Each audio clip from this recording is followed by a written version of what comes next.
Мы же по-честному все говорим. Зритель первое, что видит, это внешность.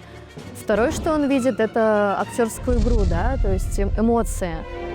После спектакля слышу, как живот просит «покорми меня, покорми», а не хочется, такой отходняк еще. И существует такой стереотип, будто после рождения ребенка теряется форма, очень сложно вернуться к прежнему весу. То есть в нашем театре у нас самые стройные балерины – это мамы. Все спрашивают, сколько часов в день ты работаешь. Перед премьерами или когда какие-то постановочные процессы идут, то это может быть с 10 утра до 9 вечера, там, с перерывом в час. Появление Золушки, она вот такая магическая, не знаю, какая-то вот волшебная, чудесная. В каждом театре это все-таки про отношения. То есть нет такого спектакля, который не касается этой темы. У нас все про любовь.